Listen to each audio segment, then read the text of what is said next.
저는 그런 모든 것을 우리보다 더 잘 갖춰진 또 전공한 분들이 있는 그런 분들이 드려지는 그 찬양과 그렇지 못한 분들이 열심으로 최선을 다해서 준비해서 드린 찬양 어떻게 보실까 그 생각을 했습니다. 하나님께서는 같게 보실 거다 그런 생각을 했습니다. 그죠? 우리가 할 수 있는 최선의 모든 노력을 통해서 그죠? 한 곡 하나님 앞에 찬양하기 위해서 열심히 그 인터넷으로 해가지고 연습도 하고 듣고 또 준비하고 또 그러면서 이렇게 그 찬양을 하는 그 모습, 하나님 오늘 이 시간 하나님의 예배 시간에 드려지는 그 찬양 그 순간만 하나님 받으시는 것이 아니라 준비되어 가는 그 모든 것들을 하나님 다 아실 거다 그런 생각을 했습니다. 그래서 우리가 그죠? 내게 주어진 그 삶 속에서 내가 최선을 다한다라고 하면 하나님은 많은 것을 남기고 큰 일을 행하는 그런 사람과 비교해서 너는 왜 이것을 못했느냐 그러지 않으신다라고 하는 거예요. 우리가 잘 아시는 것이 마태복음 25년에 나오는 달란트 비유를 보시면 그러죠. 5달란트 받은 사람, 2달란트 받은 사람, 그리고 1달란트 받은 사람. 5달란트 받은 사람은 5달란트를 더 남겨서 10달란트를 만들었습니다. 2달란트 받은 사람은 2달란트만 더 남겼어요. 10달란트 대 4달란트죠. 우리가 보면 배 이상 더 많은 이득을 남긴 것이지만 그러나 그 주인이 그 칭찬하신 그 말씀을 보면 토시 하나 틀리지 않고 똑같습니다. 그것은 뭐냐면 2달란트를 가지고 2달란트로 최대한 최선을 다해서 남긴 사람을 5달란트 가지고 많이 남겼다고 해서 차등을 두시지 않는다라고 하는 거예요. 그러나 1달란트 받은 사람은 주인에게 책망을 받습니다. 그것은 뭐냐? 일하지 않았다라고 하는 거예요.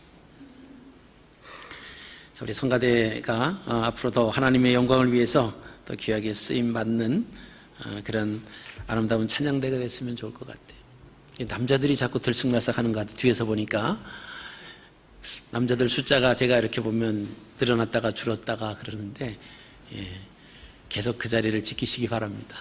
그 자리가 소중한 자리예요. 그래서 힘들어도 그 자리를 잘 지켜주시면 좋을 것 같습니다. 자, 오늘 우리가 6월 두 번째 주를 맞았습니다. 오늘 함께 받을 은혜의 말씀의 제목을 본문 6장 6절에서 8절 말씀을 근거로 해서 하나님의 경영 헌장이다 라고 정했습니다. 하나님의 경영 헌장이라고 하는 것은 역사 속에서 하나님께서 사람을 어떻게 인도해 가시겠다라고 하는 하나님의 의도가 들어있는 것을 의미를 합니다.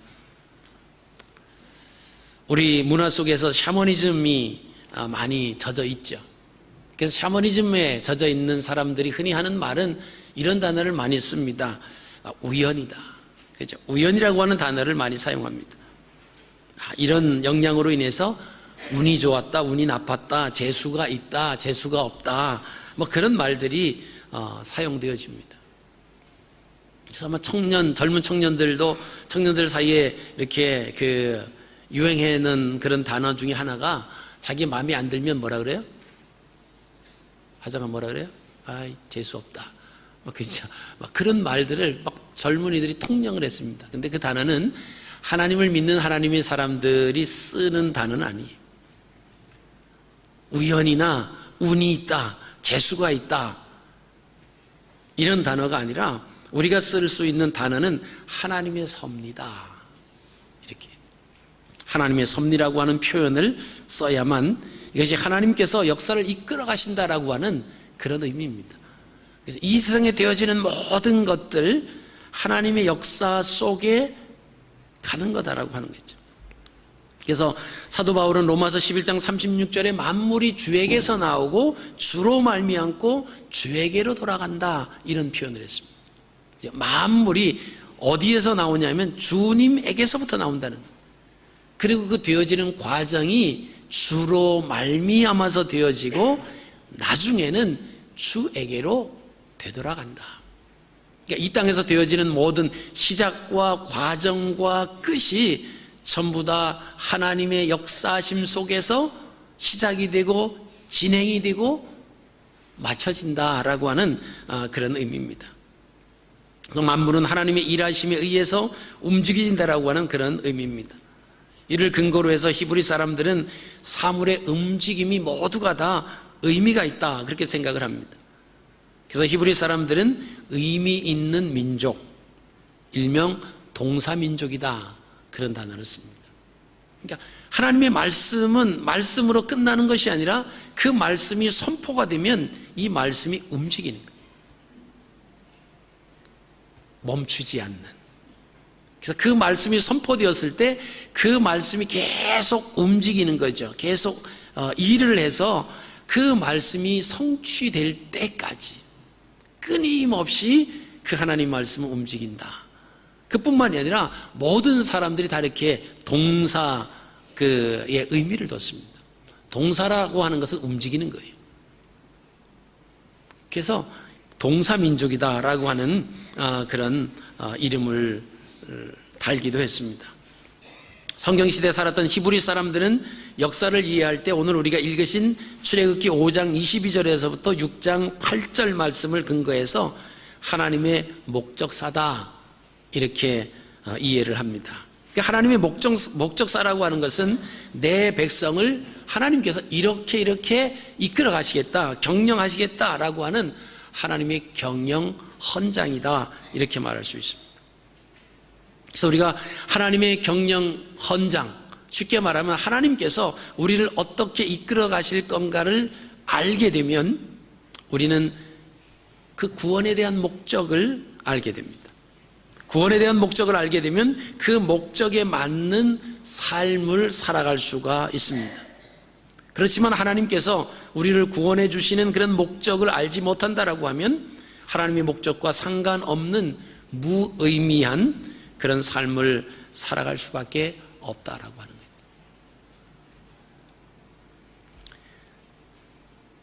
제가 확신반 공부를 하면서 자주 쓰는 그런 예화가 있는데 여러분이 몇 번 말씀을 드렸을 거예요.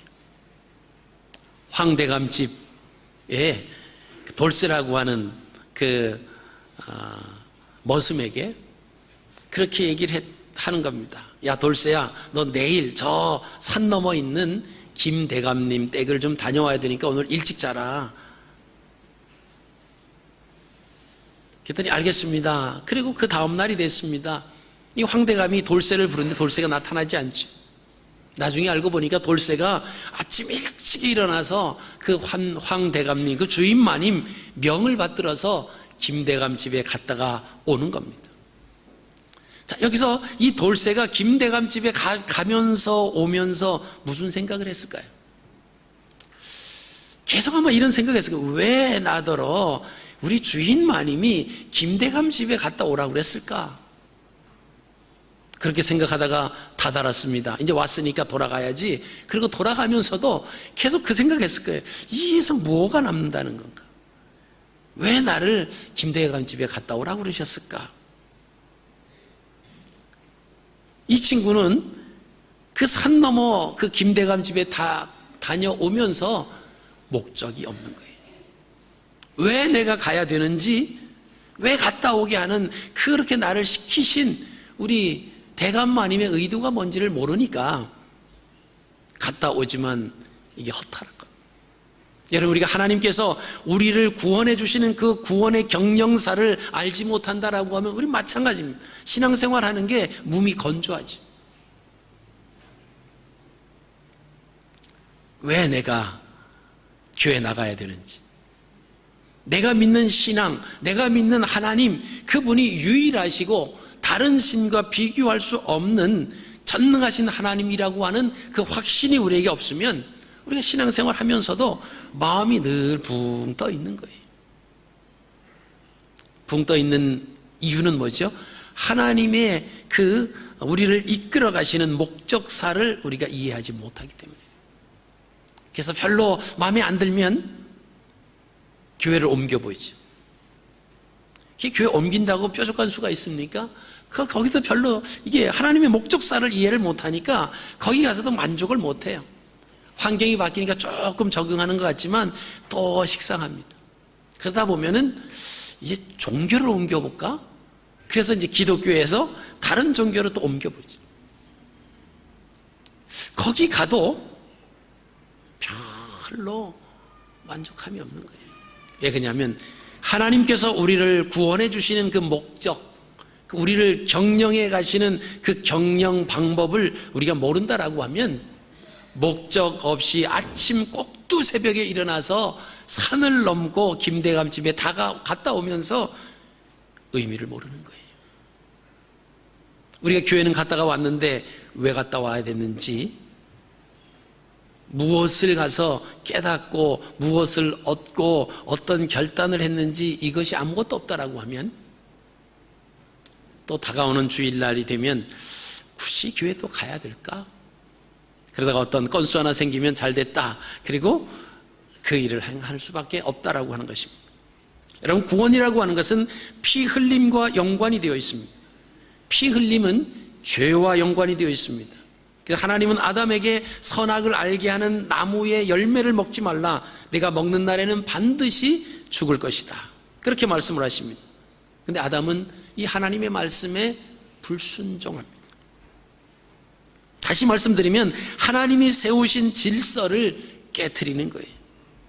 그 결과 하나님으로부터 분리되었습니다. 에덴으로부터 쫓겨났습니다. 근데 많은 분들은 그렇게 생각해요. 아니, 하나님께서 왜 그 동산 중앙에 선과 악을 알게 하는 나무를 두셔서 왜 그걸 먹게 하셨을까?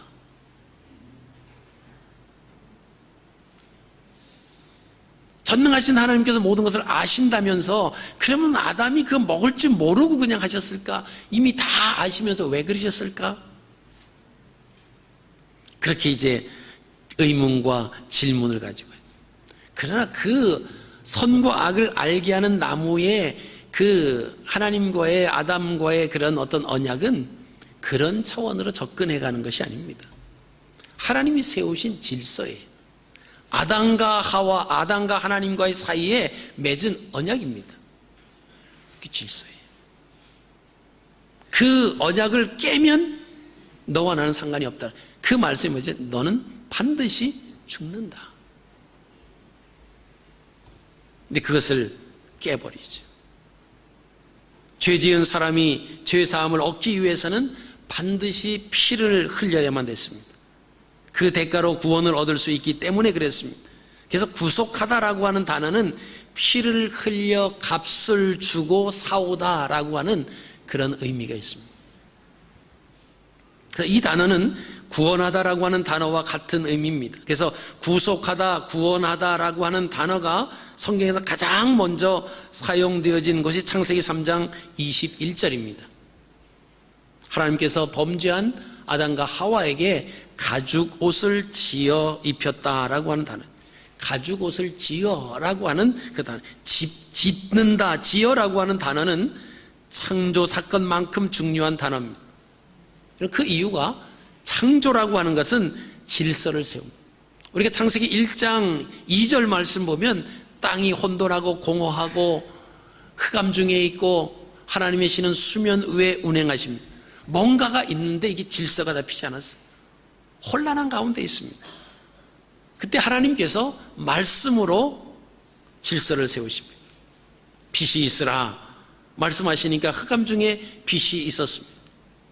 그리고 물을 궁창 위의 물과 궁창 아래의 물로 만드시고 궁창 위의 물을 하늘이라 칭하시고 궁창 아래에 있는 물을 한 곳으로 모이라 하셔서 모인 곳을 바다라 하시고 드러난 곳을 땅이라 하셨습니다. 그리고는 그 땅에 각종 열매 맺는 씨 맺는 그런 채소를 자라나게 하십니다. 그리고 넷째 날은 해와 달과 별을 창조를 하시죠. 그리고 다섯째 날은 그 하늘을 날 수 있는 새들 그리고 바다 속에 있는 고기들을 창조하십니다.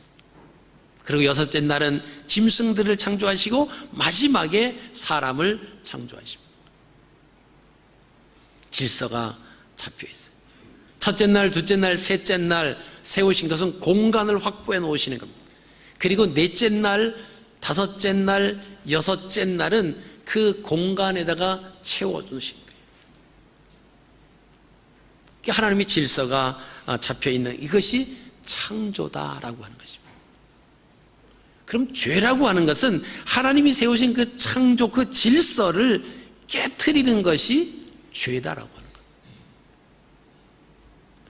그러면 이제 구원이라고 하는 단어는 그 하나님의 질서가 깨진 것이 죄인데 그 죄의 문제를 해결함으로 흐트러지고 깨진 질서가 바로 잡혀지는 것이 그것이 구원이다라고 하는 것입니다.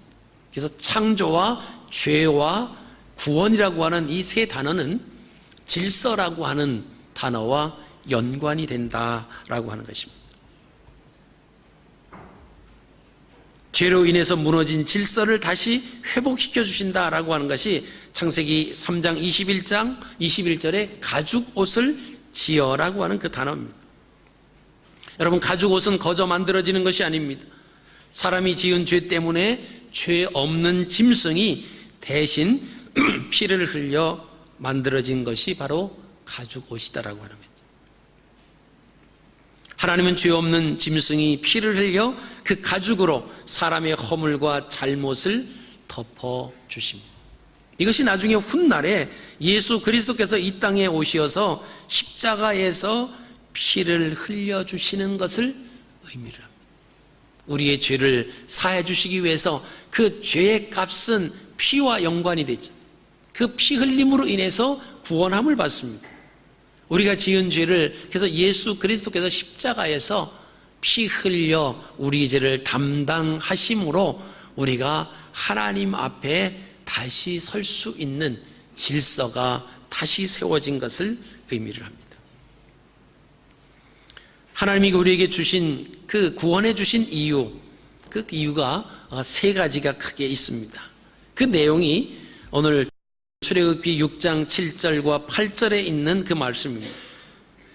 먼저 하나님이 우리를 구원해 주신 이유, 하나님이 우리를 하나님의 백성 삼으시기 위해서 우리를 구원해 주셨다라고 하는 것입니다. 출애굽기 6장 7절에 너희를 내 백성으로 삼고 나는 너희의 하나님이 되리니, 너희를 내 백성으로 삼는다라고 하는 말씀은 예배의 공동체를 이루시겠다라고 하는 의미입니다. 태초에 아담과 하와가 범죄함으로 잃어버렸던 에덴의 예배를 회복시키겠다라고 하는 그런 하나님의 강한 의지의 표현입니다. 그래서 이스라엘의 예배의 기본적인 것은 뭔가라고 하면 하나님이 이스라엘에게 베풀어 주신 은혜에 대한 감사와 찬양으로 응답을 하는 것입니다. 이스라엘 예배를 잘 표현하는 그 글이 시편 100편 4절 말씀에 있습니다. 감사함으로 그 문에 들어가며 찬송함으로 그 궁정에 들어가서 그에게 감사하며 그 이름을 송축할지어다. 하나님은 영이시기 때문에 예배하는 자가 하나님 앞에 나갈 때 예물을 가지고 와야 돼요. 그 예물이 뭐냐면 감사의 마음입니다. 여러분, 오늘 다 예물을 가져오셨습니까? 하나님 앞에 감사하는 마음, 그게 예물이에요. 나를 구원해 주신, 나를 하나님의 백성 삼으신 거기에 대한 감사의 마음, 그것이 우리가 하나님 앞에 드려야 할 소중한 예물이다라고 하는 것입니다. 그래서 시편 50편 14절엔 감사로 하나님께 제사를 드린다라고 하는 그런 표현이 있습니다. 그래서 이스라엘은 예배를 통해서 그들의 신앙을 표현을 합니다. 예배는 이스라엘 생활의 중심이 됐습니다. 그래서 붙여진 이름이 예배의 공동체다. 이스라엘 사람들을 가리켜서 예배 공동체, 민족 이렇게 부릅니다. 그런데 이스라엘 사람들은 아무 데서나 예배하지 않습니다. 그들이 예배하는 곳은 정해져 있는데 그곳이 바로 하나님의 법궤가 있는 곳입니다. 그들이 세겜에서 예배할 때 그들의 모습을 보아도 법궤를 중심으로 좌편, 우편에 서서 하나님 앞에 예배를 드렸다라고 하는 내용이 있습니다.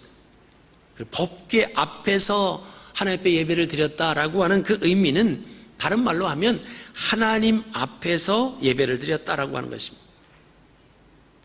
여호수아 24장 1절 말씀을 보시면 여호수아가 이스라엘 모든 지파를 세겜으로 모으고 이스라엘 장로들과 그 두령들과 재판장들과 유사들을 부르매 그들이 하나님 앞에 보인지라. 그들이 하나님 법궤 앞에 모였어요. 그 하나님 법궤다라고 하는 것은 하나님이 계시는 하나님 앞에서 모였다라고 하는 그런 의미입니다.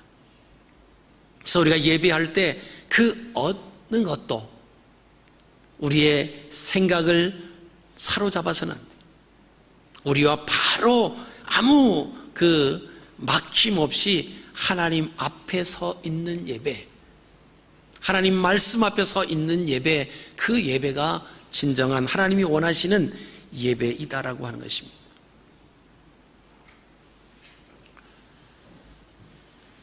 예루살렘 성전이 만들어지기 전까지 법궤는 계속 이동하였습니다. 이는 하나님과 이스라엘과 함께 한다라고 하는 의미죠. 이스라엘 백성들이 움직일 때마다 하나님의 법궤도 반드시 그들 무리 속에 함께 움직였습니다. 이스라엘은 하나님을 예배하는 일과 말씀에 순종하는 삶이 늘 언제나 병행되었습니다. 말씀에 순종 없이 드리는 예배는 위선에 불과하기 때문에 그렇습니다. 이스라엘은 말씀에 순종하는 삶을 통해서 변화를 경험을 하게 됩니다. 그래서 이스라엘 백성들은 예배를 통해서 먼저는 하나님과의 관계에서 잘못된 것이 정화되고 오직 하나님만 섬기겠다라고 하는 신앙의 결단을 촉구하게 만듭니다. 그리고 두 번째는 과거에 일어났던 하나님의 구속의 역사를 지금 새롭게 경험하는 것입니다. 이스라엘 백성들 조상들을 애굽에서 이끌어내셔서 홍해를 건너서 광야에서 40년 동안 그들과 함께 해주셨던 그 하나님, 먹이시고 입히시고 보호해 주시고 안전하게 보살펴 주셨던 그 하나님, 그것이 이스라엘 역사 속에 그 사건으로만 그냥 남아있으면 안 되고 오늘날 그 사건이 우리의 삶 가운데 와서 적용돼야 된다라고 하는 거죠. 내가 살아가는 이 환경 속에서 힘들고 어려운 그런 가운데서 하나님께서 이스라엘 백성들을 광야에서 먹이시고 입히시고 보호해 주신 것처럼 나를 보호해 주시고 인도해 주시고 함께 해 주신 그 하나님, 그래서 그 하나님을 감사하는 거예요.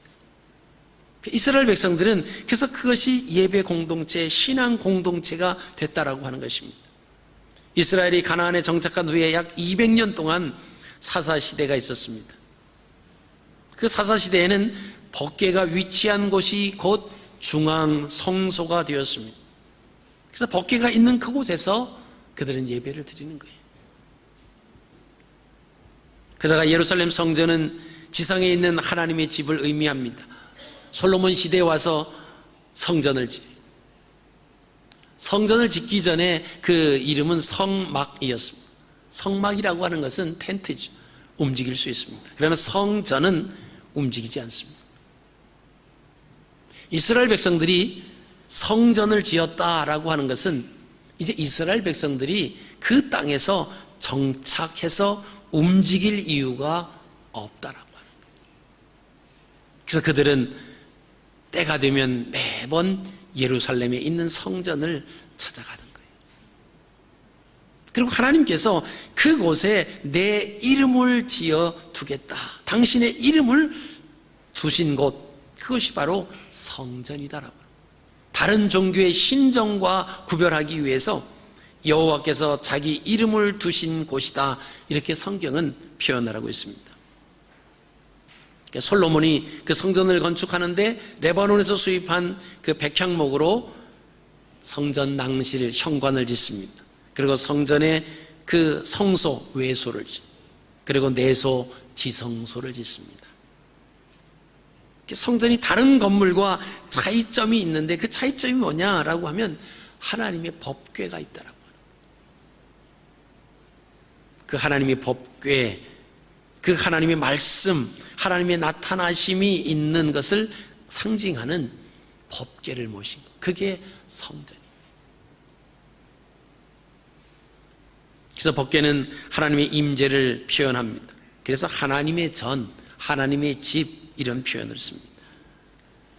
솔로몬이 성전을 봉헌하면서 그의 말에 열왕기상 8장 13절에 이렇게 고백을 합니다. 내가 참으로 주를 위하여 계실 전을 건축하여 싸우니 주께서 영원히 거하실 처소로이다. 성전을 하나님의 집으로 불렀습니다. 시편 27편 4절에는 내가 여호와께 청하였던 한 가지 일 곧 그것을 구하리니 곧 나로 내 성전에 여호와의 집에 거하며 여호와의 아름다움을 앙망하며 그 전에서 사모하게 하실 것이라. 여러분, 이런 이유로 성전이 위치한 예루살렘을 하나님의 도성이다 그렇게 부릅니다. 하나님의 전, 하나님의 집, 하나님이 계신 곳, 하나님의 도성, 이런 표현들이 다 그곳에 성전이 있었기 때문에, 그곳에 하나님의 법궤가 있었기 때문에 그렇게 불러졌다라고 하는 것입니다. 그 성전이 세워진 곳은 우리가 역사적으로 잘 아시죠.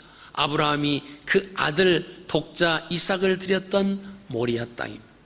다윗이 희생제사를 드렸던 그 타작마당입니다.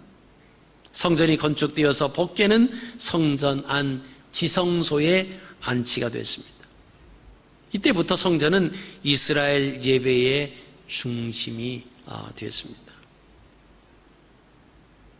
그들에게 성막 생활을 할 때에도 그들이 행했던 것은 집을 지을 때 성막을 먼저 지으면 이스라엘 백성들이 광야 생활할 때에도 동서남북으로 세 지파씩 나눠서 동쪽 세 지파, 서쪽 세 지파, 남쪽 북쪽에 각각 세 지파씩 집을 텐트를 쳤습니다.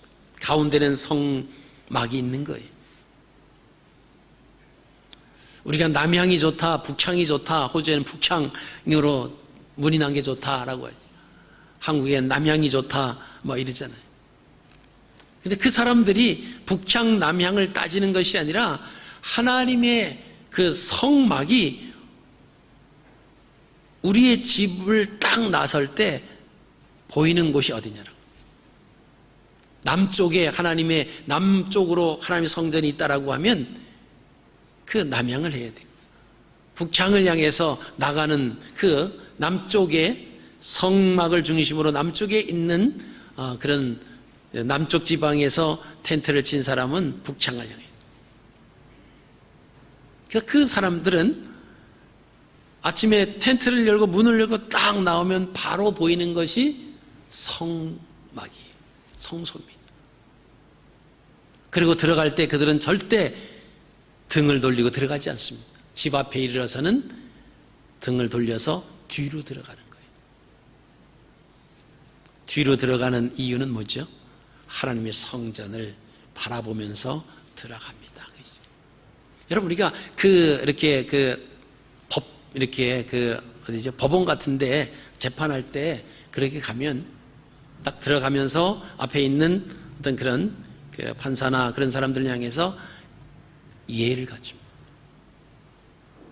그리고 그 법정에서 나올 때 등을 돌려서 나오면 안 돼요. 나올 때 반드시 돌아서서 이렇게 예를 표하고 뒤로 나가는 것이 법정 예입니다.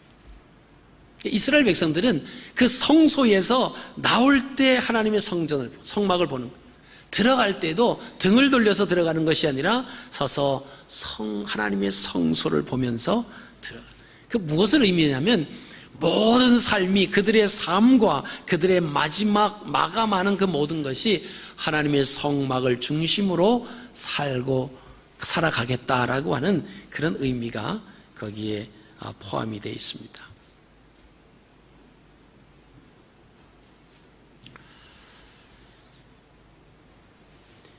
여호수아는 하나님의 백성들에게 그렇게 말해요. 이제부터 누구에게 예배할 것인가 결정하라.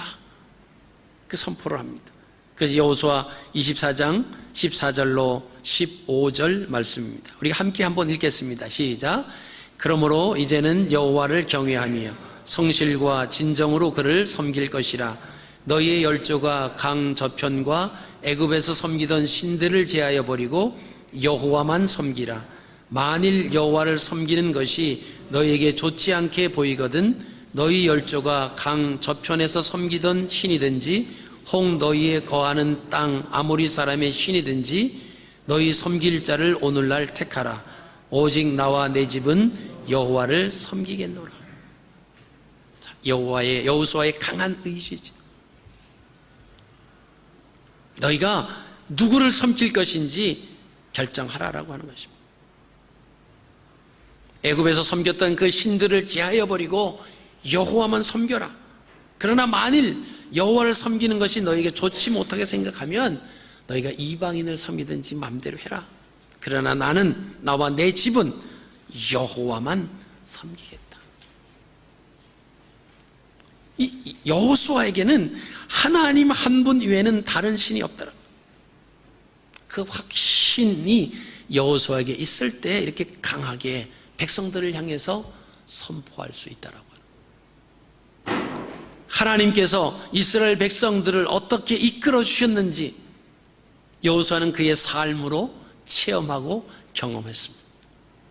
그럼에도 불구하고 계속 거기에 대해서 감사하지 못하고 원망하고 불평하는 그런 사람들을 향해서 오늘 단호하게 선포합니다. 자, 두 번째로 하나님이 우리를 구원해 주신 두 번째 이유는 하나님을 경험하게 하시기 위해서다라고 하는 것입니다. 출애굽기 6장 7절 말씀 보시면 너희 하나님 여호와인 줄 너희가 알지라. 자, 너희 하나님 여호와인 줄 너희가 알아라라고 하는 그 단어 중에서 안다라고 하는 것은 히브리어로 야다라고 하는 단어가 쓰여졌습니다. 이 야다라고 하는 것은 하나님을 경험하게 하겠다라고 하는 의미, 그냥 지식적으로 상식적으로 알아가는 그런 알미 아니라 경험을 통해서 알아갈 수 있는 그것이 안다라고 하는 표현이에요. 그것은 하나님과의 교제를 의미합니다. 이스라엘은 출애굽 후에 광야에서 하나님의 일하심을 경험을 하지 않습니까? 이게 하나님을 알아가는 거예요. 광야에서 그들은 도저히 살아갈 수 없는 그런 상황인데 그때마다 하나님이 역사하시는 것을 경험하는 거예요. 이게 하나님을 알아가는 건데 그 세 가지 사건이 있습니다. 첫째가 출애굽기 15장 26절에 나오는 마라 사건이, 물은 있는데 물이 써서 먹지를 못하는 거예요. 이것은 우리의 인생을 의미하기도 합니다. 우리의 인생이 달콤한 인생만 되면 얼마나 좋겠어요. 그죠? 그럼 얼마나 좋겠습니까? 근데 인생의 쓴 인생이 나타날 때도 있잖아요.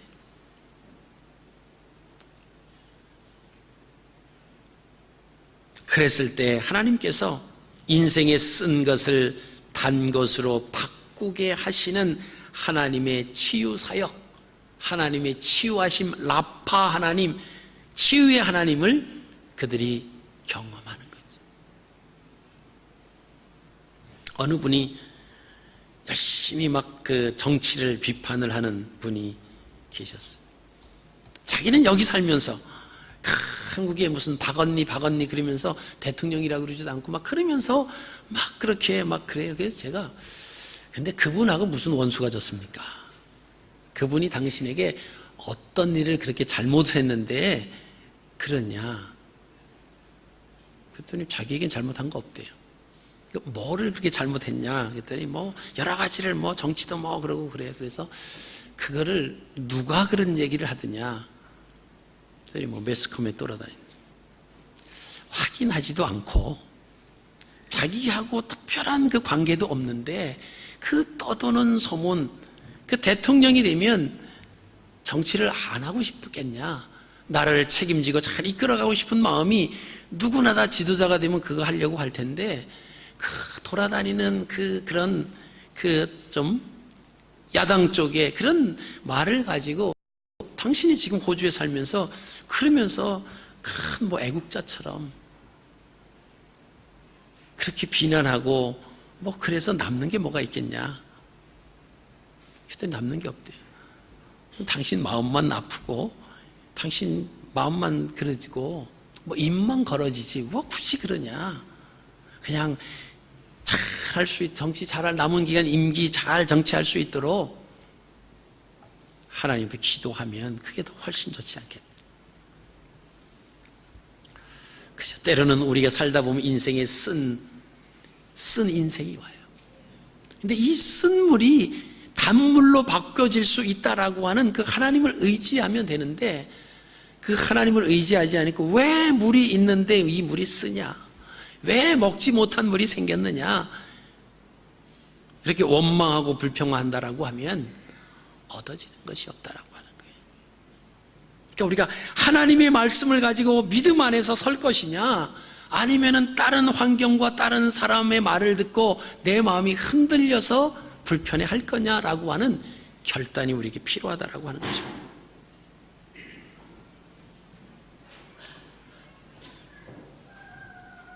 하나님의 일하심에 경험한 두 번째 사건이 있는데, 그것은 출애굽기 15장에 나오는 27절에 나오는 엘림 사건입니다. 엘림에 갔더니 풍성하게 베풀어 주시는 하나님이 준비해 주신 여호와 이레를 경험을 하지. 힘들고 아프고 쓸고 그러면 하나님의 라파, 하나님의 치유하심을 경험하는 겁니다. 부족하고 연약하다라고 하면 하나님이 미리 준비하시고 풍성하게 해주시는 여호와 이레에 놀라운 복이 있다라고 하는 것입니다.